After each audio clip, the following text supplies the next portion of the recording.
Hello everyone, welcome to my YouTube channel. आज हम लोग जिस टॉपिक के बारे में जानेंगे वो है acidic strength of oxy acid. तो लास्ट वीडियो में हमने बात किया था कि फास्फोरस के ऑक्सी एसिड को हम लोग कैसे जान सकते हैं।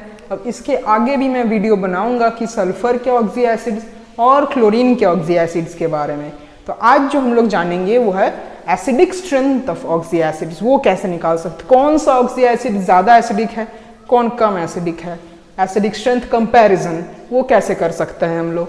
तो जो सबसे पहला क्वेश्चन है वो है acidic strength comparison between chlorine के ऑक्सी एसिड्स। वो है HClO4, HClO3, HClO2, HClO। तो इनमें हम लोग एसिडिक स्ट्रेंथ कैसे निकालेंगे। अब देखिए, एक जो ट्रिक कई लोग लगाते हैं वो क्या करते हैं कि इनके ऑक्सीडेशन स्टेट निकाल लेते हैं और बोलते हैं कि जिसका ऑक्सीडेशन स्टेट ज़्यादा वो ज़्यादा एसिडिक। तो क्या करते हैं लोग, इसका ऑक्सीडेशन स्टेट कितना आता है +7, इसका आता है +5, इसका आता है +3, इसका आता है +1। तो लोग ऐसे सोचते हैं कि ये +7 है, इसका एसिडिक स्ट्रेंथ ज़्यादा है, ये +5 है, इसका एसिडिक स्ट्रेंथ ज़्यादा है, +3 से, और +3 का ज़्यादा है +1 से। ये एसिडिक स्ट्रेंथ का ऑर्डर सही तो है पर हर जगह एप्लीकेबल नहीं है। इसीलिए मैं इसको बोलता हूँ कि ये तो फर्जी है, ये फर्जी है। आज मैं आप लोगों को ऐसा टेक्निक बताने जा रहा हूँ जो कि बहुत ही कम टाइम में पर एकदम एक्यूरेट बनाएगा, और उसके साथ साथ मैं एक्चुअल लॉजिक भी बताऊंगा कि क्यों एसिडिक स्ट्रेंथ इस ऑक्सी एसिड का ज़्यादा है, एक्चुअल रीज़न बिहाइंड इट। देखिए, ये जो टेक्निक है ये आपका कब फेल कर जाएगा। यदि सोचिए आपको एक क्वेश्चन दिया गया है, वो है H3PO4, H3PO3 और H3PO2। ये है फास्फोरस के ऑक्सी एसिड्स जो हमने लास्ट वीडियो में डिस्कस किए थे। अब इनके जो एसिडिक ऑर्डर है वो आप कैसे डिसाइड करेंगे। अब आप बोलेंगे कि इसमें हम लोग ऑक्सीडेशन स्टेट निकाल लेते हैं। ऑक्सीडेशन स्टेट इसका आ जाएगा +5, इसका आएगा +3, इसका आएगा +1। ऐसे करके हम लोग इसका ऑक्सीडेशन स्टेट निकाल लेंगे। तो ज़्यादा एसिडिक होगा ये, उससे ज़्यादा एसिडिक होगा ये। तो ये है इसका ऑक्सीडेशन, इसका एसिडिक स्ट्रेंथ का ऑर्डर। पर ये वाला ऑर्डर पूरा ही गलत है, ये गलत है। बल्कि होता ऐसा है, ये ऑर्डर उल्टा हो जाता है। H3PO2 मोस्ट एसिडिक है इन तीनों में से। ये कैसे हो गया। इसीलिए मैं बोला हूं कि ये ऑक्सीडेशन स्टेट वाला मेथड बस फर्जी तुक्का है, इसको मत अप्लाई कीजिएगा। सबसे पहली बात तो आप कॉन्सेप्ट समझिए और फिर हम लोग इसका ट्रिक भी जानेंगे। तो देखिए, सबसे पहले हम लोग को इन ऑक्सी एसिड का स्ट्रक्चर्स पता होना चाहिए। तो ये है इसका स्ट्रक्चर HClO4 का, HClO3 का, HClO2 का, HClO का। ठीक, तो अब हम लोग को देखना है कि ये क्यों ज़्यादा एसिडिक है, क्या है इसका पीछे का रीज़न। इसका पीछे का रीज़न जानने के लिए सबसे पहले हम लोग को क्या करना पड़ेगा, इसमें से जो हाइड्रोजन है उसको हटा देना पड़ेगा। इस हाइड्रोजन को हम लोग को रिमूव कर देना है। रिमूव करने के बाद क्या बचेगा, ऑक्सीजन के ऊपर नेगेटिव चार्ज, हाइड्रोजन के ऊपर पॉजिटिव चार्ज। इसमें भी इसको रिमूव कर देंगे। हाइड्रोजन के पास बचा पॉजिटिव चार्ज, ऑक्सीजन के पास बचा नेगेटिव चार्ज। इसमें से भी रिमूव कर देंगे। हाइड्रोजन के पास पॉजिटिव चार्ज, ऑक्सीजन के पास नेगेटिव चार्ज। इसमें भी रिमूव कर देंगे। हाइड्रोजन के पास पॉजिटिव चार्ज, ऑक्सीजन के पास नेगेटिव चार्ज। अब देखिए, ऑक्सीजन जो है वो मोर इलेक्ट्रोनेगेटिव एटम है, तो नेगेटिव चार्ज उसमें स्टेबल है। लेकिन उससे भी ज्यादा स्टेबिलिटी उसको तब मिलेगा यदि जो उसका नेगेटिव चार्ज है वो डिलोकलाइज कर जाए। वो क्या कर जाए, डिलोकलाइज करे, रेजोनेंस करे। तब क्या होगा कि जैसे सोचिए ये 2 ऑक्सीजन एटम है, अब एक के ऊपर ही यदि पूरा बोझ आ गया तो वो उसके पास कितनी भी क्षमता हो पर कुछ टाइम बाद तो उसको थकावट होगा ही। अब यदि उसके जैसे 2 आदमी आ जाए तो कुछ टाइम ये अपने ऊपर बोझ रखेगा, कुछ टाइम उसको दे देगा, तो ये ज्यादा अच्छा होगा, उसको भी आराम मिलेगा। ऐसे बात है। तो ये होता है रेजोनेंस का फायदा। क्या होगा, कुछ टाइम ये रखेगा, कुछ टाइम वो रखेगा। जो सबसे पहला है HClO। HClO में देखिए ऑक्सीजन के पास ही नेगेटिव चार्ज आएगा, ये तो किसी को दे ही नहीं सकता है। पर HClO2 में देखिए ऑक्सीजन क्या करेगा, अपना रेजोनेंस कर सकता है। तो इसके बाद क्या हो जाएगा, इसका स्ट्रक्चर कैसे होगा, ये वाला ऑक्सीजन के पास आएगा नेगेटिव चार्ज और ये बन जाएगा डबल बॉन्ड। उसी तरीके से देखिए जो ये HClO3 है, इसमें ऑक्सीजन एक बार क्या करेगा, इसके साथ रेजोनेंस करेगा और एक बार क्या करेगा, ऑक्सीजन इस ऑक्सीजन के साथ रेजोनेंस करेगा। इसमें देखिए एक बार इस ऑक्सीजन के साथ रेजोनेंस करेगा, एक बार इस ऑक्सीजन के साथ रेजोनेंस करेगा, तो इसमें रेजोनेंस ज्यादा होगा। इसमें देखिए इसमें क्या करेगा, एक बार तो ऑक्सीजन इसके साथ रेजोनेंस करेगा, एक बार इस डबल बॉन्ड ऑक्सीजन के साथ रेजोनेंस करेगा, एक बार इसके साथ रेजोनेंस कर सकता है। तो ऑक्सीजन क्या करेगा, इसमें उसका नेगेटिव चार्ज इन तीनों के साथ ये रेजोनेंस कर सकता है, इसमें इन दोनों के साथ रेजोनेंस कर सकता है, इसमें एक के साथ रेजोनेंस कर सकता है, इसमें तो रेजोनेंस ही नहीं कर सकता है। तो देखिए रेजोनेंस से क्या होगा, क्या बताया था मैंने कि जो ये नेगेटिव चार्ज है वो ज्यादा डीलोकलाइज होगा, ज्यादा डीलोकलाइज होगा तो वो ज्यादा स्टेबल होगा। तो ज्यादा स्टेबल कौन है इन चारों में से, H+ को छोड़ दीजिए, ये जो एक एनायन बन रहा है ClO4 माइनस, यहां बनेगा ClO3 minus, ClO2 minus, ClO minus. इनमें से ज्यादा स्टेबल कौन होगा, ये ज्यादा स्टेबल होगा क्योंकि इसमें बेटर डीलोकलाइजेशन होगा। इसमें से थोड़ा सा कम, इसमें और कम, इसमें तो डीलोकलाइजेशन होगा ही नहीं। तो सबसे ज्यादा स्टेबल कौन होगा, ये, क्योंकि ये वाला एनायन ज्यादा स्टेबल है इसीलिए ये जल्दी H+ को रिलीज कर सकता है, मतलब ज्यादा अच्छे से H+ को रिलीज कर सकता है, इसीलिए ये मोस्ट एसिडिक होगा। क्यों, क्योंकि ये ज्यादा H+ मतलब एकदम ज्यादा करके लगभग हर मॉलिक्यूल रिलीज कर देगा, इनके कंपैरिजन में ये ज्यादा H+ को रिलीज कर सकता है, इसीलिए ये मोस्ट एसिडिक होगा। ये उससे कम एसिडिक होगा, ये उससे कम एसिडिक होगा और ये उससे भी कम एसिडिक होगा। अब आते हैं हम लोग का जो ट्रिक, जो हमेशा काम करेगा, हर ऑक्सी एसिड के लिए ये काम करेगा। तो देखिए अब आते हैं हम लोग अपने ट्रिक में। जो ट्रिक है वो क्या है कि हम लोग को देखना है number of double bond O divided by number of OH, इसका रेशियो यदि हुआ ज्यादा, इसका रेशियो यदि ज्यादा होता है तो एसिडिक स्ट्रेंथ भी हम लोग का ज्यादा होगा।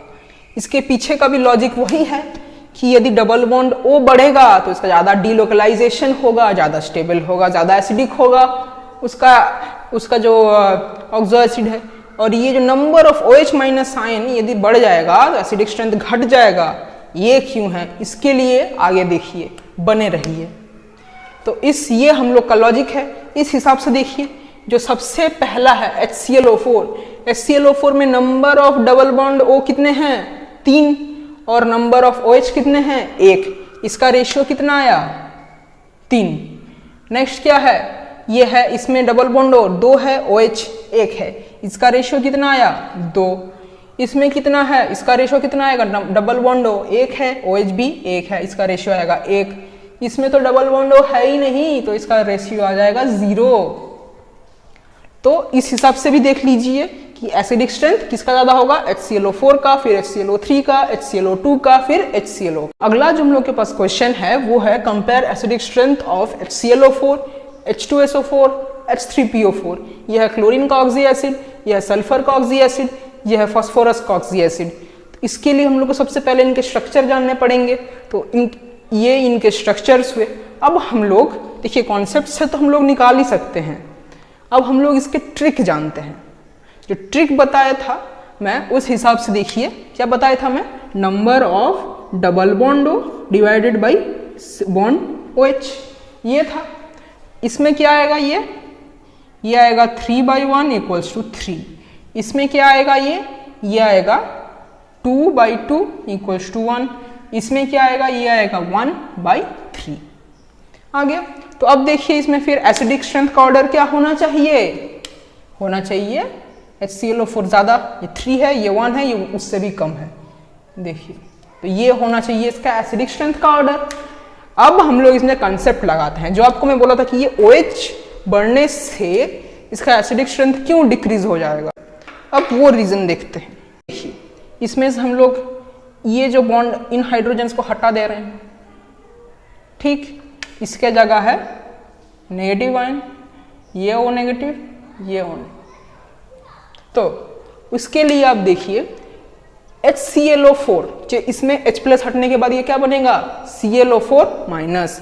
तो इसमें क्या है, ऑक्सीजन के पास नेगेटिव चार्ज, वो आराम से इन तीनों ऑक्सीजन को डिलोकलाइज कर सकता है, ठीक। नेक्स्ट हम लोग के पास सल्फ्यूरिक एसिड H2SO4, इसमें से एक हाइड्रोजन हट गया, ये है HSO4 माइनस। इसमें क्या है, ये ऑक्सीजन इन दोनों ऑक्सीजन को अपना नेगेटिव चार्ज तो दे सकता है, डीलोकलाइजेशन तो हो सकता है, लेकिन उसी के साथ में क्या हो रहा है, ये वाला जो OH है इसके पास भी लोन पेयर है, ये भी अपना लोन पेयर देना चाह रहा है, उनके साथ रेजोनेंस करना चाह रहा है, दोनों के साथ। तो ये दिक्कत आ जा रहा है, क्या हो रहा है यहाँ पर कंपटीशन हो गया दोनों ऑक्सीजन के पास, एक अपना नेगेटिव चार्ज को देना चाहता है, एक अपना लोन पेयर देना चाहता है, यहाँ पर कंपटीशन आ गया। इसको हम लोग जानते हैं किस नाम से, क्रॉस कॉन्जुगेशन। ये जो हो रहा है इसको हम लोग बोलते हैं कॉन्जुगेशन। अब जब दोनों ओर से कॉन्जुगेशन होने का कोशिश होगा तो उसको हम लोग बोलते हैं क्रॉस कॉन्जुगेशन। इन दो OH के बीच में कंपटीशन हो गया। अब जब कंपटीशन होगा तो एसिडिक स्ट्रेंथ तो डिक्रीज होगा ही। सेकेंड जो थर्ड है H3PO4, उसमें क्या होगा, ये ऑक्सीजन अपना नेगेटिव चार्ज देगा इस डबल बॉन्ड O को, लेकिन इसमें कंपटीशन करने कौन आ गया, एक तो ये OH आ गया, इसके पास लोन पेयर था, ये अपना लोन पेयर दे देगा, इसके साथ रेजोनेंस करना चाहेगा। फिर देखिए ये भी एक ऑक्सीजन है, ये भी अपना OH है, ये इसके पास भी ऑक्सीजन के पास लोन पेयर है, ये भी लोन पेयर देगा और इसके साथ रेजोनेंस करना चाहेगा। तो इसमें तो कंपटीशन और बढ़ गया। इसमें क्या था, कोई कंपटीशन नहीं था, एक ऑक्सीजन अकेला है, वो अपना नेगेटिव चार्ज आराम से स्टेबलाइज कर रहा है। इसमें क्या है कि इसमें दो ऑक्सीजन आ गए, दोनों अपना लोन पेयर देना चाहते, एक अपना नेगेटिव चार्ज, एक अपना लोन पेयर के साथ कंपटीशन कर रहा है। इसमें तो दो ऑक्सीजन अपना लोन पेयर देके कंपटीशन कर रहे हैं। तो क्या होगा, यदि इसमें दो लोग कंपटीशन करेंगे तो कुछ टाइम के लिए ऑक्सीजन, ये नेगेटिव चार्ज वाला ऑक्सीजन अपना लोन पेयर अपना चार्ज डिलोकलाइज करेगा, तो कुछ टाइम के लिए ये OH वाला ऑक्सीजन अपना लोन पेयर देगा। तो इसमें क्या होगा कि इस ऑक्सीजन के पास ज्यादा टाइम के लिए उसके पास बोझ रहेगा, तो इसके लिए ये कम स्टेबल होगा, तो ये लेस एसिडिक होगा HClO4 से। उसी लॉजिक से देखिए इसमें ये ऑक्सीजन और भी कम टाइम के लिए दे पाएगा, अपना डिलोकलाइजेशन कर पाएगा ऑक्सीजन के साथ। तो इसीलिए मैं बोला था जो वो रेशियो था कि double bond O divided by single bond OH, तो यदि डबल बॉन्ड O बढ़ेगा तो एसिडिक कैरेक्टर बढ़ेगा, एसिडिक स्ट्रेंथ बढ़ेगा। यदि सिंगल बॉन्ड OH बढ़ेगा तो एसिडिक स्ट्रेंथ डिक्रीज हो जाएगा। अब लास्ट जो क्वेश्चन है वो क्या है, वो जो हमने इसके पहले बात किया था, H3PO4, H3PO3, H3PO2। इनके स्ट्रक्चर्स आपको अच्छे से याद होना चाहिए, लास्ट वीडियो में हमने डिस्कस किया था। यदि आप नहीं देखे हैं तो लिंक डिस्क्रिप्शन में दिया रहेगा या आई बटन में दिया रहेगा। अब हम लोग देखेंगे इसमें एसिडिक स्ट्रेंथ क्या है। तो सबसे पहले एक हाइड्रोजन को हम लोग हटा दिए, इसके पास आया नेगेटिव चार्ज, इसमें से भी एक हाइड्रोजन को हटा दिए, इसमें आया नेगेटिव चार्ज, इसमें से भी एक हाइड्रोजन को हटा दिए, इसमें आया नेगेटिव चार्ज। अब देखिए इसमें डिलोकलाइजेशन करेंगे, डिलोकलाइजेशन होगा, ये इसके पास जाएगा, इसमें भी डिलोकलाइजेशन होगा, इसके पास जाएगा, इसमें भी डिलोकलाइजेशन होगा, इसके पास जाएगा। अब जो है वो था क्रॉस कॉन्जुगेशन का, जो मैं बताया था कि इस ऑक्सीजन के पास भी लोन पेयर है, ये भी अपना डिलोकलाइजेशन करेगा, इसके पास भी लोन पेयर है, ये भी अपना डिलोकलाइजेशन करेगा। तो इसको दो ऑक्सीजन से कंपटीशन मिल रहा है। यहाँ पर देखिए एक ऑक्सीजन है, उसके पास लोन पेयर, वो अपना डिलोकलाइजेशन करेगा, इसको एक ऑक्सीजन से कंपटीशन मिल रहा है, और इसको है तो एकदम कोई कंपटीशन नहीं है, ये आराम से अपना डिलोकलाइजेशन कर सकता है। तो उस हिसाब से हम लोग क्या बोलेंगे कि ज्यादा डिलोकलाइजेशन इसमें होगा, तो ये एनायन मोर स्टेबल होगा। तो अब बात करते हैं हम लोग अपने लास्ट क्वेश्चन की, जिसके बारे में मैंने आपको पहले भी कुछ हिंट दिया था, वो है acidic strength of oxy acids of phosphorus H3PO4, H3PO3 and H3PO2। Phosphorus के इन ऑक्सी एसिड्स का एसिडिक स्ट्रेंथ क्या होगा। सबसे पहले तो ये याद रखिएगा कि इस क्वेश्चन में ऑक्सीडेशन स्टेट मेथड से कभी सॉल्व मत कीजिएगा, उससे होगा ही नहीं। इसके लिए हम लोग या तो अपने जो मैंने आपको ट्रिक बताया तो उससे कीजिए, या तो जो मैंने कंसेप्ट बताया उससे कीजिए। तो सबसे पहले हम लोग देखते हैं कि इसमें ट्रिक हम लोग कैसे लगाएं। तो ट्रिक के लिए देखिए मैंने आपको क्या बोला था कि उसके लिए होता है number of double bond O divided by number of OH। तो इसमें देखिए number of double bond O कितने हैं 1, और OH ग्रुप कितने हैं 3, तो ये आपका कितना आ जाएगा 0.33। इसमें देखिए number of double bond O कितने हैं 1, और OH बॉन्ड कितने हैं 2, तो ये आपका कितना आएगा 0.5। इसमें देखिए नंबर ऑफ डबल बॉन्ड कितने हैं 1 और OH बॉन्ड कितने हैं वो है 1, तो ये आपका कितना आएगा 1। तो मैंने क्या बताया था कि यदि ये रेशियो ज्यादा होता है तो एसिडिक स्ट्रेंथ ज्यादा होगा। तो उस हिसाब से किसका रेशियो ज्यादा है, 1 बड़ा है कि 0.5 बड़ा है कि 0.3 बड़ा है, ये क्लियरली पता है 1 सबसे ज्यादा है। तो उस हिसाब से H3PO2 का एसिडिक स्ट्रेंथ सबसे ज्यादा है। उसके बाद किसका है 0.5, 0.33 से ज्यादा है तो H3PO3 का उसके बाद एसिडिक स्ट्रेंथ है, और सबसे कम एसिडिक स्ट्रेंथ है H3PO4 का। देखिए इस क्वेश्चन में एक मतलब कंफ्यूजन भी हो सकता है, कई लोग ऐसा सोच सकते हैं कि इस जो H3PO4 है इसमें जो है कि बेसिसिटी इसका 3 है, तो फिर ये इजीली अपना 3 हाइड्रोजन डोनेट कर सकता है, तो इसका तो इसका एसिडिक स्ट्रेंथ बहुत ज्यादा होना चाहिए। अब हम लोग इसे अपने कॉन्सेप्ट से भी समझते हैं। देखिए तो कॉन्सेप्ट लगाते हैं। सबसे पहले ये ऑक्सीजन के ऊपर नेगेटिव चार्ज है, तो ये इसको डीलोकलाइज करना चाहेगा, इसका ये नेगेटिव चार्ज यहाँ पर डीलोकलाइज हो गया। फिर इस ऑक्सीजन भी ये भी अपना चार्ज को डीलोकलाइज करेगा और ये भी अपना चार्ज को डीलोकलाइज करेगा। लेकिन ध्यान से देखिए इस चीज को, H3PO4 में क्या है, इस ऑक्सीजन के पास लोन पेयर है, ये लोन पेयर ये भी अपना रेजोनेंस करेगा। इस ऑक्सीजन के पास भी लोन पेयर है, ये भी अपना रेजोनेंस करना चाहेगा। इस H3PO3 में देखिए इस ऑक्सीजन के पास लोन पेयर है, ये भी अपना रेजोनेंस करना चाहेगा, पर इसमें तो कोई ऐसा है नहीं। तो क्या हुआ इसमें, H3PO4 में ऑक्सीजन तो अपना जो नेगेटिव चार्ज है वो डीलोकलाइज करना चाह ही रहा है, लेकिन उसको कंपटीशन क्या मिल रहा है, 2 ऑक्सीजन से कंपटीशन मिल रहा है। और H3PO3 में क्या है, ऑक्सीजन अपना डीलोकलाइज कर रहा है, उसको कंपटीशन मिल रहा है लेकिन एक ऑक्सीजन से। इसमें क्या 2 ऑक्सीजन से कंपटीशन मिल रहा है, इसमें एक ऑक्सीजन के साथ क्रॉस कंजुगेशन कर रहा है। और H3PO2 में देखिए इसमें तो है कि मतलब कि कोई भी इसके साथ कंपटीशन है नहीं, ये अकेला ही अपना डीलोकलाइज कर रहा है, तो इसका ये सबसे ज्यादा स्टेबल होगा इसका नेगेटिव चार्ज, क्योंकि ये सबसे अच्छा डीलोकलाइज हो रहा है, तो इसका नेगेटिव चार्ज मोस्ट स्टेबलाइज है। तो ये जो एनायन बन रहा है H2PO2 माइनस, ये मोस्ट स्टेबल होगा, तो H3PO2 का एसिडिक स्ट्रेंथ सबसे हाई होगा। तो एसिडिक स्ट्रेंथ का ऑर्डर क्या आ रहा है हम लोगों के पास, वो है H3PO2 more than H3PO3 more than H3PO4। अब देखिए इस क्वेश्चन में कभी कभार कुछ कंफ्यूजन होता है कई स्टूडेंट्स में। वो क्या होता है कि वो सोचते हैं कि ये H3PO4 है, इसमें क्या है, एक तो फॉस्फोरस के साथ डबल बॉन्डो है और इसमें 3 OH बॉन्ड है, तो इसका बेसिसिटी होता है 3। तो अब बेसिसिटी यदि 3 हुआ तो फिर ये 3 हाइड्रोजन को लिबरेट कर सकता है, और H3PO2 में ये बस 2 हाइड्रोजन को लिबरेट कर सकता है, और H3PO2 में ये एक ही हाइड्रोजन को लिबरेट कर सकता है। तो उस हिसाब से तो H3PO4 का एसिडिक स्ट्रेंथ बहुत ज्यादा होना चाहिए, लेकिन ये कॉन्सेप्ट गलत है। ये मैटर नहीं करता है कि कितने सारे हाइड्रोजन लिबरेट कर सकता है कोई मॉलिक्यूल, बल्कि ये मैटर कर सकता है कि जो भी हाइड्रोजन को वो लिबरेट कर सकता है वो उसको कितना फास्ट लिबरेट कर सकता है। जितना फास्ट लिबरेट करेगा वो उसका एसिडिक स्ट्रेंथ उतना ही स्ट्रांग होगा। ये कभी मैटर नहीं कर सकता है जनरली कि कितने सारे हाइड्रोजन को लिबरेट कर रहा है, बल्कि ये मैटर करता है कि उनका लिबरेटिंग मतलब कितने अच्छे से लिबरेट कर सकता है, द टेंडेंसी टू लिबरेट।